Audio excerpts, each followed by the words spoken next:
Olá, meus irmãos, que a graça e a paz do Senhor Jesus esteja com você. Estamos aqui de volta mais uma vez para juntos estudarmos mais uma lição da Escola Bíblica Dominical. Desta vez vamos estar estudando a revista Conectar Mais Jovens, da editora Betel, que traz por tema Cartas Pastorais, Princípios para uma Vida Bem-Sucedida.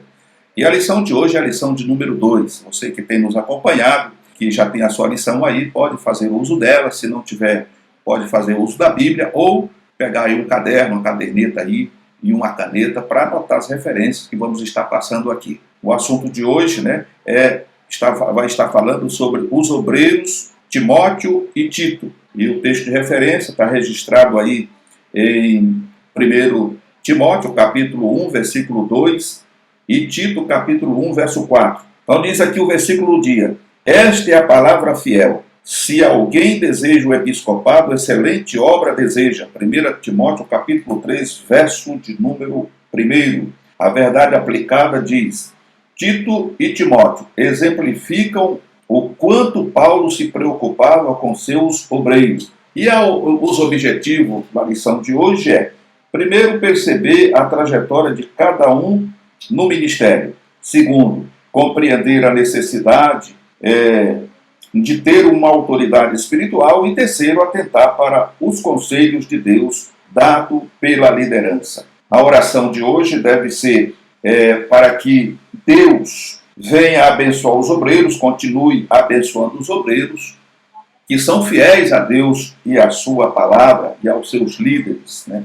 A introdução, irmãos, vai estar dizendo assim: as cartas pastorais tiveram como destinatário os obreiros Timóteo e Tito, que, embora jovens, assumiram uma grande responsabilidade em suas respectivas localidades. Paulo tinha um apreço especial por seus obreiros e, por isso, os instruía nos ensinos do mestre. Eles eram jovens, conforme o texto nos mostra, assumiram uma grande responsabilidade, porque pregar o evangelho nunca foi uma responsabilidade pequena. Ser um servo, um ministro do evangelho nunca foi uma responsabilidade pequena, mas uma grande responsabilidade. Nós recebemos sobre os nossos ombros quando somos vocacionados e chamados por Deus para o santo ministério, principalmente o ministério do ensino, o ministério da palavra. Ok, meus amados irmãos? Então, Paulo, ele tinha gozo na alma, prazer em ver que dois jovens tinham recebido de Deus essa vocação, esse chamado, e agora ele se esmerava em poder instruí-los para que eles continuassem fazendo um bom trabalho para Deus. O ponto-chave aqui o ministério precisa ser desenvolvido perto de pessoas idôneas e com autoridade divina. É por isso que nós temos, na maioria das nossas igrejas, denominações, conforme eu costumo dizer, a escola de preparação de obreiros. Isso sem dizer nos cursos teológicos, que é muito importante. Tudo isso é importante, tanto a escola de formação de obreiros, que algumas denominações têm, como os cursos teológicos, o curso básico, médico, e o médio e o bacharel em teologia, mas nada substitui do que um bom exemplo do líder da igreja, do pastor-chefe, daquele que está na liderança. É ele que vai acabar trazendo para a vida dos novos obreiros, daqueles aspirantes ao ministério, a maneira como se faz o trabalho do Senhor. É você se espelhando nele. Eu uso aqui uma frase do apóstolo Paulo: sejando os meus imitadores, como eu sou de Cristo. Então, quando você tem um líder, alguém que ele é uma pessoa voltada 100% para a obra de Deus, então você tem muito a agregar, muito a aprender com esses homens de Deus. Tá certo? Todo o resto é importante, mas o mais importante do que o conhecimento catedrático, teológico, do curso de formação de obreiro, é você procurar se espelhar naquele que está na liderança, procurar fazer como ele faz, seguir o mesmo caminho. Então isso é muito importante. Evita, inclusive, de haver mistura né, de estação. É por isso que às vezes as pessoas estranham, mas a maioria das denominações elas têm uma maneira de conduzir as coisas lá, né, tanto material como espiritual. E elas procuram formar os seus próprios obreiros, para que sempre tenha uma coesão, seja coeso com aquele pensamento, com aquela filosofia na qual eles já estão inseridos e trabalham ali, para que não haja diferença. Eu acredito que a Assembleia de Deus faz da mesma forma, e quando você recebe um obreiro já formado de fora, ele tem que passar por um período, né, de adaptação para que ele venha se adaptar ao novo sistema em que ele agora vai estar inserido. E isso é importante, porque tem fundamento, né, nos ensinos da palavra de Deus. Então nós vemos aqui o ponto 1, quando diz que um jovem obreiro chamado Timóteo, A vida de Timóteo é inserida em Atos dos Apóstolos na segunda viagem missionária. O texto diz que seu pai era grego e sua mãe gentia, conforme está registrado em Atos 16, verso 1.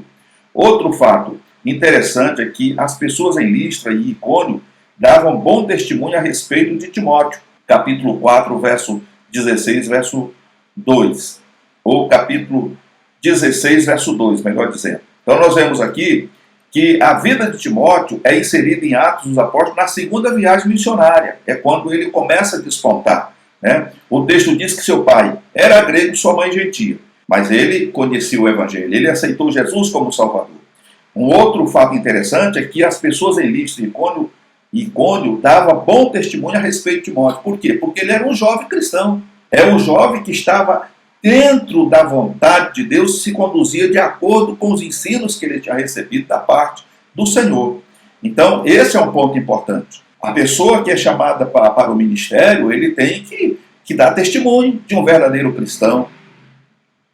Inclusive, a igreja precisa acompanhar, o ministério precisa acompanhar. Eu me lembro que quando criança ainda, uma pessoa, um irmão se destacava na congregação, às vezes tinha um bom testemunho, tinha uma boa palavra, né, pregava bem, era usado pelo Senhor através do Espírito Santo, e aí o ministério se reunia, vamos levantar esse irmão para o diaconato. Então o ministério se reunia, confabulava entre eles ali, não esparramava para ninguém, tá certo? E aí quando chegava no momento certo, era até uma surpresa para aquele irmão, porque ele não estava esperando. Então, enquanto ele estava ali sendo observado, ou passando por aquele crivo, alguém do ministério estava fazendo um levantamento da vida física, da vida cotidiana daquele irmão. Se ele era um bom pai, se ele era um bom marido, se ele era uma pessoa responsável pelas coisas que ele fazia, o testemunho das pessoas fora, os vizinhos, se ele era um bom comprador, um bom pagador. E, além de tudo isso, o ministério se incumbia de orar por aquele irmão, apresentando a Deus e buscando de Deus a direção, a confirmação, para que aquele irmão, no tempo certo, fosse levantado. E quando isso acontecia, irmãos, aquele irmão era muitas vezes surpreendido. E a gente via ali a manifestação do Espírito Santo, porque havia ali uma aprovação de Deus. E eu lembro que a maioria daqueles irmãos que foram levantados para o santo ministério nunca tiveram problemas. Por quê? Porque foram levantados por Deus, através de jejum, de oração e do testemunho da igreja. Porque a igreja conhecia, sabia que aquele irmão, aquela família era uma família de pessoas salvas, crentes, humildes, de bom testemunho. O contrário de hoje. Pessoas são levantadas para o ministério, muitas vezes, me desculpe a expressão, mas é verdade e verdadeira, que muitas vezes se leva em conta, sabe o quê? O dízimo dele.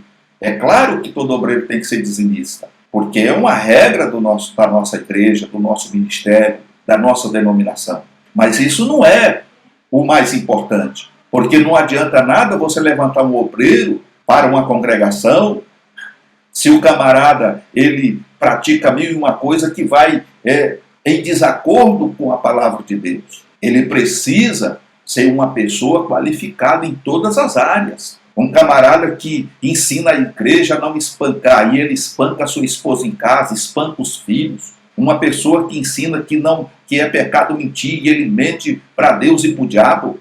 Então uma pessoa dessa não serve para ser obreiro. Então o ponto-chave aqui é que os irmãos de Listra e de Icônio, aqui diz as pessoas em Listra e Icônio, davam bom testemunho a respeito de Timóteo. Irmãos, esse ponto aqui que nós lemos aqui, ele é suficiente para a gente fazer aqui um sermão da montanha, trazer muita coisa para a nossa realidade nos dias atuais. O obreiro que assume a congregação, em vez de multiplicar, ele tem a conta de diminuir, depois tem que ir lá correndo tirar ele, porque senão o templo fecha a porta, porque não tem mais crente lá.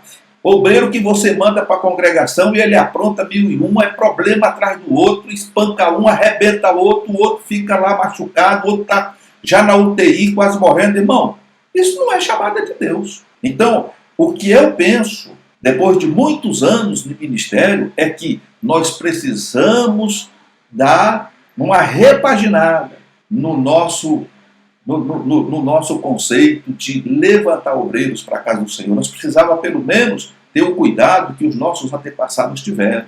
O ministério não é para qualquer pessoa. O ministério é para aqueles que são chamados. E depois que você, como dirigente, líder, tem de Deus essa convicção de que aquela pessoa foi chamada, você vai buscar a confirmação de Deus, como faziam os nossos pais na fé. Então, é assim que funciona, foi assim que Paulo fez, e ele teve a resposta, porque as pessoas davam testemunho de Timóteo. Não é um testemunhozinho qualquer, é um bom testemunho. Louvado seja o nome do Senhor.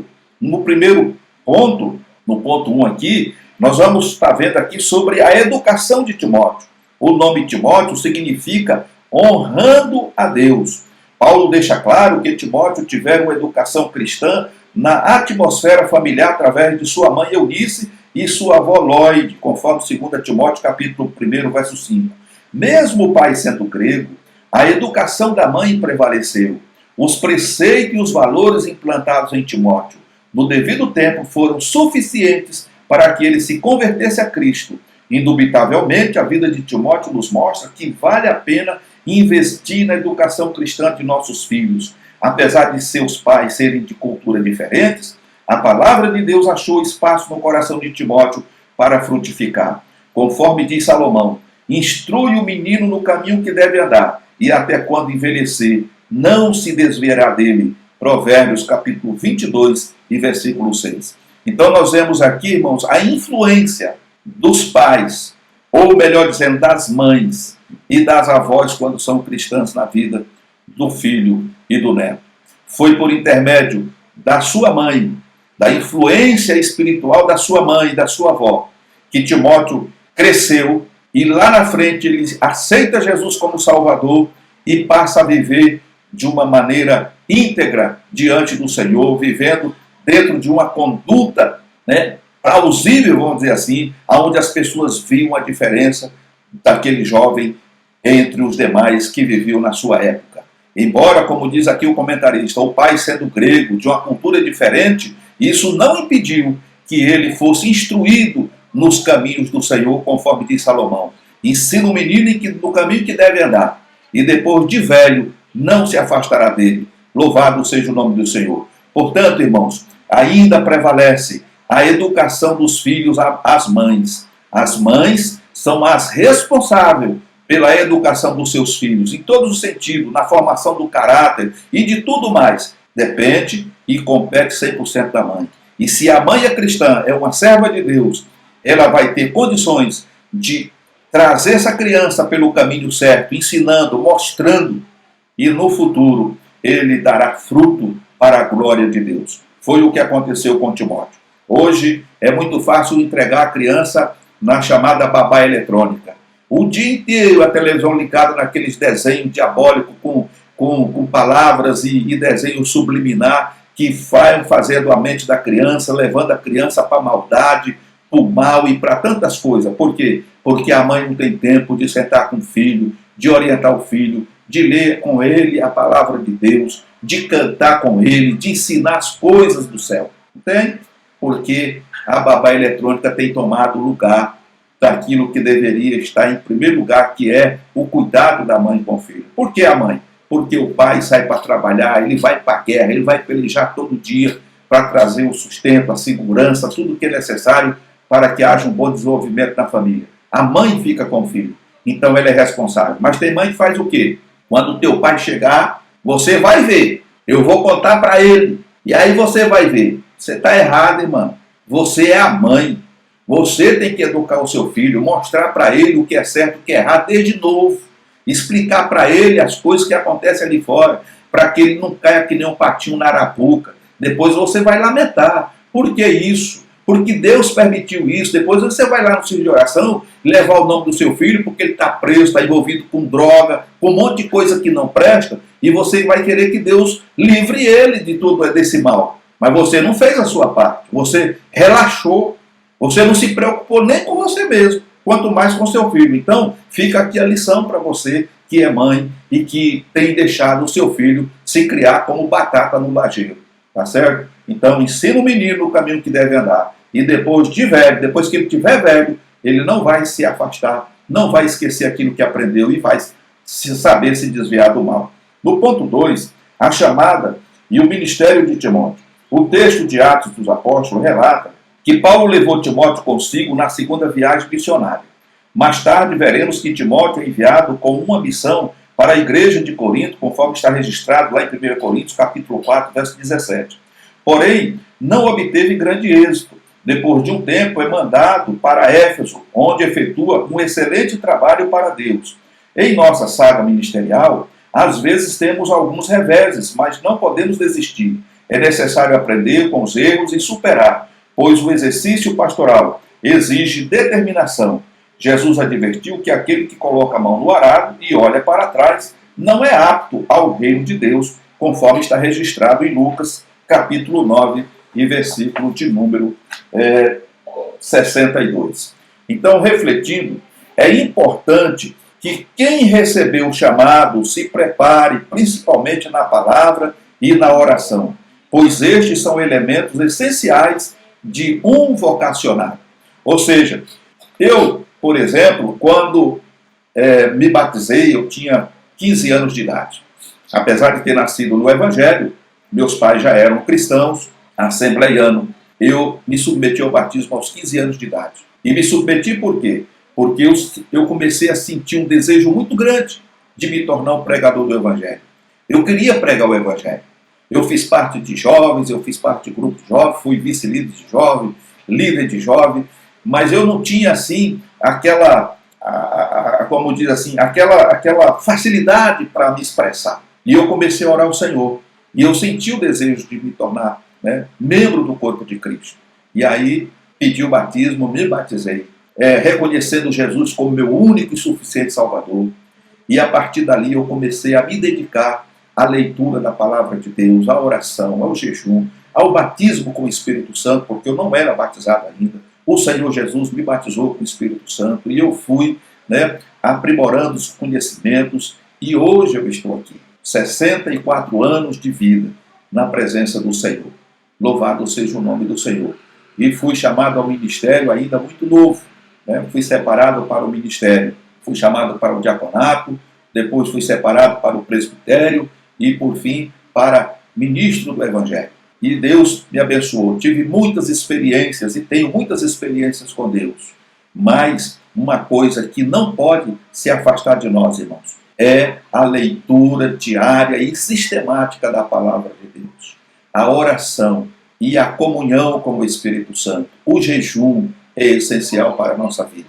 Porque nós, como obreiro, encontramos muitos reveses, muitas dificuldades. E se você realmente não estiver preparado para enfrentar aqueles problemas e fazer com que o nome do Senhor seja glorificado, você vai ter prejuízo.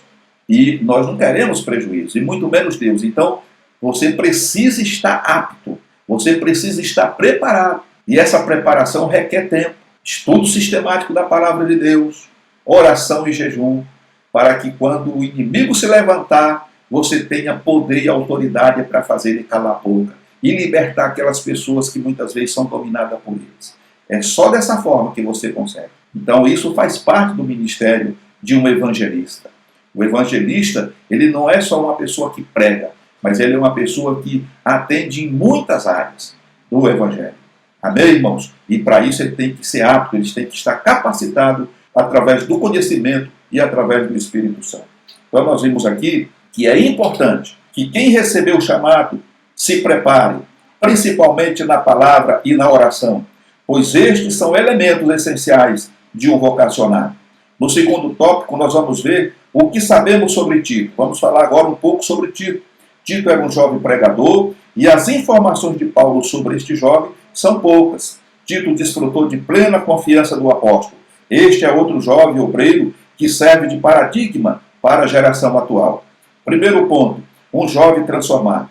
Primeira coisa que precisa acontecer, não é de qualquer maneira. Não pode ser apenas crente no nome, mas ele tem que ser um autêntico cristão. Então ele tem que ser um jovem transformado. E a Bíblia diz que Tito era grego, né? Era de uma outra cultura, conforme diz Gálatas capítulo 2, verso 3. Ou seja, era um pagão de nascença e que até o momento de sua conversão não tivera contato com o judaísmo, pois não era circuncidado. Sendo assim, não se tornou um prosélito. Ou seja, ele não se submeteu, né, à circuncisão como queria os judeus na época que Paulo implantou a igreja em Corinto. Eles falou esses irmãos aqui que aceitaram Jesus, eles, para poder ser um verdadeiro e autêntico cristão, eles têm que se submeter à circuncisão para poder guardar os preceitos que nós guardamos. Então aquilo ali causou uma celeuma, foi um problema, até que houve aquela reunião, o concílio lá em Jerusalém, para que fosse decidido a maneira como os gentios deveriam se comportar dentro dessa nova chamada, na chamada do ministério. Ok? Tito teve a sua vida transformada pelo poder da palavra de Deus e passou a entender a missão que tinha no desenvolvimento da vida cristã. Tito nos mostra que não é o lugar onde nascemos ou a nossa nacionalidade que vão impedir os propósitos de Deus em nossa vida. Mas o que realmente importa é que tenhamos a vida mudada pelo poder do Evangelho, a ponto de entender a responsabilidade que temos com a nossa geração. Então, muitas vezes a pessoa acha que ele está num determinado lugar, numa determinada denominação, ou faz alguma coisa que não é coerente com o que a palavra de Deus nos orienta, então ele pode achar que ele não pode afastar. Eu já ouvi pessoas dizer assim, olha, eu nasci nessa religião, meus pais eram dela e morreram nela, eu nasci nela e vou morrer nela. É claro que isso é uma decisão que cada um pode ter, é o livre-arbítrio. Mas a verdade é que, conforme lemos aqui, conforme o que está registrado aqui pelo comentarista, não é o lugar, não é a nacionalidade, não é a cultura, enfim, que pode impedir de você ter um encontro real com o Senhor e se tornar um verdadeiro cristão, um verdadeiro cidadão do céu. E quando você se submete, como Tito, ele não aceitou ser circuncidado, ele não passou por esse processo, mas ele aceitou Cristo como Salvador, se tornou um servo de Deus, ele se torna aqui, como diz o quê? Um jovem transformado. E agora, como um jovem transformado, um autêntico cristão, ele se torna agora um propagador, um obreiro, né, na casa do Senhor, levando a palavra de Deus para as pessoas que ainda não conheciam. No segundo ponto, vai estar dizendo que Tito se tornou um obreiro dedicado e obediente. Essas são coisas, irmãos, que precisam estar inseridas na nossa vida. Tem muitas pessoas que quando eles são levantados para alguma função na igreja, seja cooperador, diácono, o camarada já se acha a última bolachinha do pacote, né? E isso é prejudicial. Isso atrapalha o bom andamento da obra e acaba prejudicando ao próprio candidato ao ministério. Porque nós precisamos ter dedicação, sim, mas precisamos ser obediente à palavra de Deus, obediente a Deus e à liderança da igreja, ao pastor, ao ministério da igreja. Porque nós não somos as pessoas que estamos ali para ser servidos, nós estamos ali para servir. E como servo, nós precisamos ter essa humildade e ser obediente à palavra de Deus. Não querer estrear e achar que agora sim, não, eu agora sou diácono, irmão. Você me respeita. Quem você pensa que é? Com quem você pensa que você está falando? Não é bem assim não, irmão. Não vai dar carteirada em ninguém. Olha aqui a minha carteira de diácono, a minha carteira de presbítero. Não é assim que funcionam as coisas. Então, mas você se torna humilde e obediente e, além de tudo, dedicado ao trabalho do Senhor. Você faz, não porque você agora é o diácono, você faz porque você sempre fez e tem prazer em fazer. tá certo? Você não foi separado para cooperador diácono para fazer isso ou aquilo. Você foi separado para cooperador diácono porque você já fazia aquilo e por você estar fazendo, você vai continuar fazendo e vai fazer melhor do que você já fazia. Com muito mais capricho, com muito mais dedicação, porque você está fazendo para Deus. Louvado seja o nome do Senhor. E aí nós vemos aqui um comentário dizendo que o obreiro, para se tornar maduro, necessita vivenciar a realidade ministerial no cotidiano, além de praticar uma vida piedosa e de obediência ao seu mestre. E aqui esse seu mestre, eu abro um parênteses. Aqui fala do mestre Jesus, que é o nosso exemplo, né, de vida, e ao nosso mestre, né, o pastor, ao ministério da igreja. É através da observância da maneira como eles fazem que nós vamos nos tornar igual a eles. Aliás, Jesus, ele usa uma frase quando diz que o aluno, né, ou o discípulo não é maior do que o seu mestre. Mas se ele for dedicado, ele será tal quanto é o seu mestre. Então esse é o segredo. É você se espelhar no seu pastor. É um homem exemplar, um homem íntegro, um homem que está à frente da igreja, das ovelhas, ministrando diariamente, ensinando. E é através dele que você vai estar aprendendo para fazer, né, igual ao que ele faz. Para que o trabalho do Senhor dê continuidade. Por quê? Porque amanhã esse homem de Deus, esse pastor, vai ser recolhido para a eternidade. Quem vai dar sequência ao trabalho?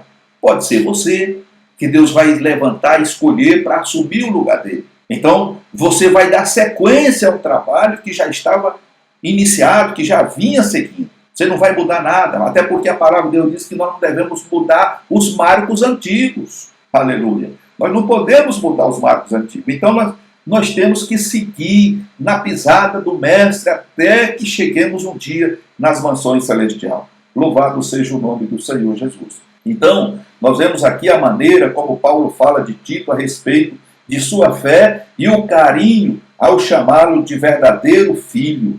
Tito, capítulo 1, verso 3. Evidencia a vida espiritual desenvolvida por Tito. Embora não haja muitas citações acerca de Tito, como existe sobre Timóteo, por exemplo, é perceptível em alguns relatos sua vida de serviço a Deus através do ministério do apóstolo Paulo, conforme está registrado em Gálatas, capítulo 2, do verso 1 a 5, e 2 Coríntios, do capítulo 7, versos 6 a 16. Aqueles que querem ter um ministério aprovado precisam entender o valor de uma vida de devoção a Deus e aos seus líderes. Os irmãos entenderam aí? Você, jovem, está entendendo? Você tem chamada, tem vocação? Aqui está o segredo.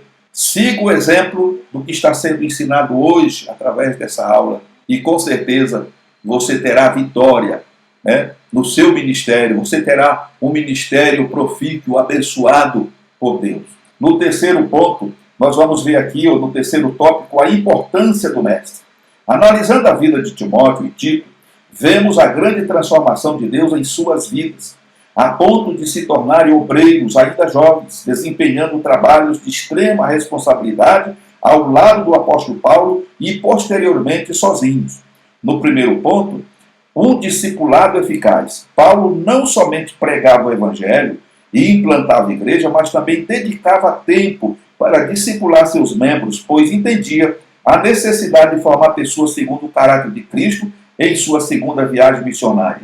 Ou melhor, o caráter de Cristo. Em sua segunda viagem missionária, Paulo encontra-se com Timóteo e o texto bíblico o referencia como o discípulo de bom testemunho. Atos capítulo 16, verso 1 a 2. Outro ponto a observar é que a fé de Timóteo foi desenvolvida pelo excelente trabalho materno, apesar de seu pai ser grego e sua mãe judia.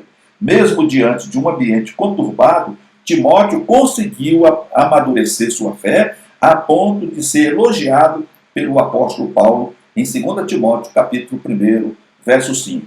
Tem muita gente, irmãos, que se deixa levar ou se influenciar pelo meio ambiente no qual vive. Mas nós vemos aqui que quando o jovem, a moça, o moço, ele tem desejo de servir a Deus com interesse de coração e se dedicar ao Senhor, esse esse meio ambiente no qual ele está inserido não vai influenciar na atitude e na decisão que ele tomou acerca daquilo que ele quer para a sua vida. Então nós temos a prova aqui no caso de Timóteo, que o seu pai era grego, portanto pagão, mas ele tinha uma mãe e uma avó que eram servas do Deus Altíssimo. E elas conseguiram trabalhar nele, né, mostrando as verdades que ele precisava conhecer, para poder saber diferenciar a mão esquerda da direita. Baseado, né, ou embasado no que diz, né, Salomão. Elas ensinaram a criança, o menino, no caminho direito, no caminho que devia andar, no caminho do conhecimento a Deus. E isso se tornou para ele, né, uma bênção, porque mais tarde ele não só teve o testemunho das pessoas ali de Listra e Icônio, mas ele também teve testemunho de Paulo, porque Paulo viu, conheceu Timóteo, conviveu com ele e viu a maneira como ele, né, andava na presença de Deus, como ele se colocava em humildade diante do Senhor, né? Tinha uma vida íntegra, honesta, humilde, né? De um verdadeiro servo de Deus, de um verdadeiro cristão. Então Paulo orientou ele. E uma das preocupações de Paulo, conforme vimos aqui o comentarista comentando, é que Paulo ele não foi apenas um plantador de igreja. Em cada região onde ele plantou igreja, ele tinha uma preocupação. Qual a preocupação? De ensinar e discipular os irmãos, porque ele tinha a convicção de que ele não podia estar em todos os lugares ao mesmo tempo. Então era necessário que ele ensinasse a palavra de Deus, discipulasse aqueles irmãos para que eles fossem formados e chegassem, né, ao caráter de Cristo, para que quando Paulo fosse para a frente, levando o evangelho, tivesse pessoas ali, né, preparadas, capacitadas, vocacionadas por Deus para darem continuidade ao trabalho que ele tinha iniciado ali. E foi assim que o evangelho se propagou por todas aquelas regiões. E aqui nós temos em destaque Tito e Timóteo, jovens que se dedicaram 100% à obra do Senhor. Enfrentaram algumas dificuldades, como vimos, né? Timóteo, ele encontra algumas dificuldades, não deu certo numa região, mas ao ir para outra região ali, Deus abençoa o trabalho. Eu já passei por isso também, e acredito que muitos irmãos obreiros já passou por isso. Muitas vezes você vai para uma região e ali Deus escancara as portas, ali tanto para salvação, como para batismo com o Espírito Santo, para cura, libertação, e o povo glorifica a Deus, é uma bênção. E de repente, né, como acontece no ministério, eu sempre ouvi isso, né, que diz que pastor não tem igreja, igreja tem pastor, mas pastor não tem igreja. E como a gente não tem igreja, chega um momento que você é tirado dali para ir para outro lugar, e quando você chega naquele outro lugar, parece que o negócio encroa, irmão. Jejuma, ora, prega, ensina, e a coisa parece que não desenvolve, não sai do lugar. Passa aí um tempo, o ministério vai, tira você de lá, manda outro, chega lá, o negócio desencanta. Eu já vi isso acontecer, já aconteceu comigo, desencanta. E você vai para outro lugar e lá também a coisa acontece. Não sei explicar isso por mão. E talvez acho que alguns obreiros não têm explicação para isso. Isso é mistério de Deus. Às vezes você é levado pelo ministério para um determinado lugar, mas ali Deus não está aprovando aquilo ali. Eu penso assim, talvez, não sei. Então, não acontece nada. Você pega a igreja com 50, se fica 2 anos lá, não passa de 50. 50 crentes. Às vezes você pega a igreja com 200 crentes, você fica 3 anos lá e não passa de 200. E aí, quando você tem o batismo, você prepara os irmãos, quem você vai... Às vezes tem um pastor que foi vice-presidente do campo que eu estava, ele costumava dizer, irmão, como é que está lá? Tem candidato batismo, irmão? Tem uns lambarizinhos lá. Essa expressão lambari era o quê? Eram os meninos, filhos dos irmãos que já congregavam ali com 12, 13, 14 anos, e aí levava aquelas crianças para ser batizadas. Por quê? Porque durante 2, 3 anos você não conseguiu ganhar um para Jesus. E não foi por falta de evangelizar, de fazer ar livre, fazer campanhas. É um lugar encurrado. Aí o ministério vai, tira aquele irmão de lá, manda para outro lugar, leva outro, chega lá, as portas da salvação se abrem, escancara, e o nome de Deus é glorificado. Então, não tem explicação, não dá para entender, é coisa de Deus, eu penso assim. Amém, meus amados irmãos? Então nós vemos o que aconteceu com Timóteo. Ele foi para uma cidade, ficou lá, não, o comentarista não diz quanto tempo ficou, mas ele teve algumas dificuldades, não conseguiu fazer muita coisa ali e foi para outra e chegou lá, o nome do Senhor foi glorificado e as coisas aconteceram. Então isso, não vou dizer que é normal, mas acontece, né, na vida do obreiro.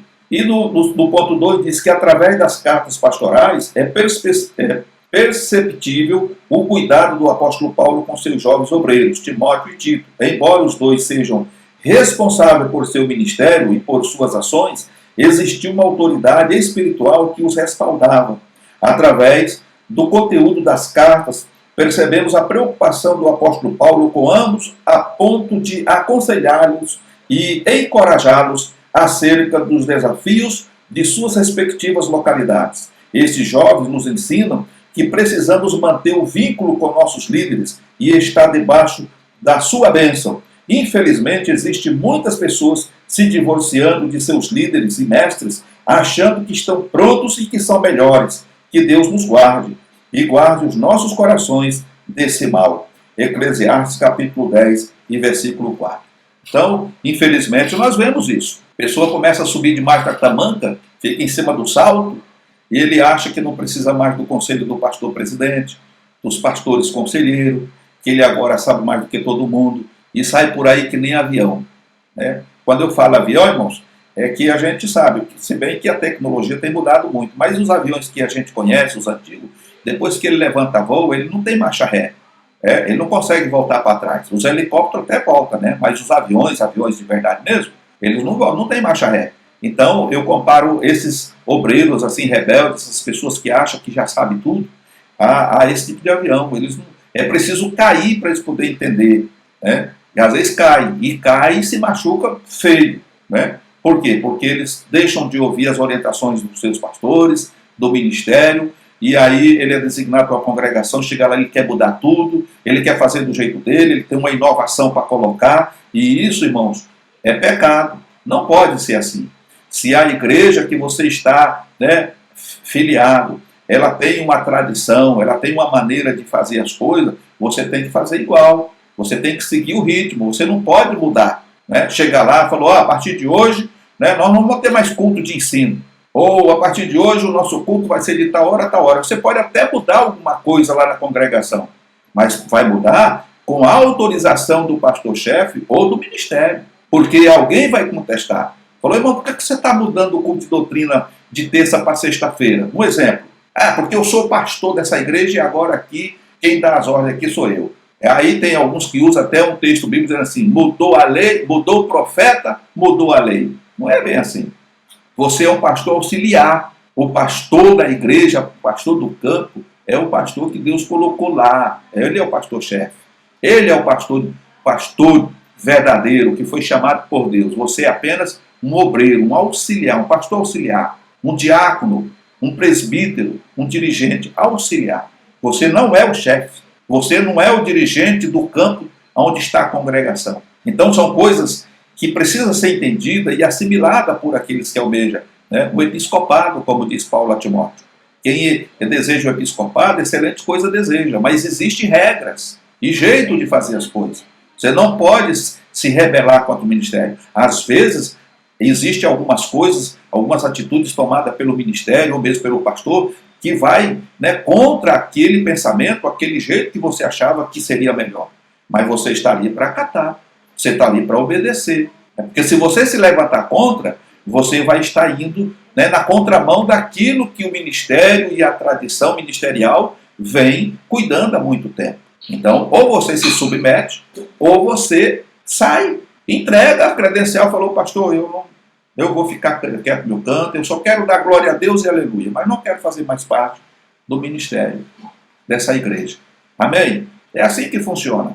Amém, irmãos? Louvado seja o nome do Senhor. Para concluirmos, diz assim, a vida de Timóteo e Tito evidencia que o evangelho e a chamada transpõem barreiras geográficas e culturais. Tá certo? Então, no caso de Tito, o pai era grego, era pagão, Tito também era pagão, mas ele reconheceu o Senhor Jesus como Salvador, se salvou, né? Aliás, Tito era pagão, era grego. No caso, o pai de Timóteo era grego, mas a sua mãe e a sua avó era cristã. Então, tanto trazendo aqui o exemplo de Timóteo como de Tito, foram dois jovens que tiveram um encontro real com o Senhor, tiveram a chamada do Senhor, foram vocacionados pelo Senhor para fazer uma grande obra debaixo, né, da liderança do apóstolo Paulo. E eles se submeteram a isso, obedeceram às ordens, os aconselhamentos de Paulo, ao ponto de Paulo elogiá-los e dar testemunho por eles. Louvado seja o nome do Senhor. Meus queridos irmãos, chegamos ao final desta aula e eu espero em Deus, a minha oração é que Deus venha através do Espírito Santo, né, te dar muito mais conhecimento, esclarecer mais aquilo que não tive condição de passar para o irmão, que o Espírito Santo, através da sua bondade e misericórdia, venha fazer que o irmão entenda e que o irmão possa crescer mais e mais no conhecimento de Deus e da sua palavra.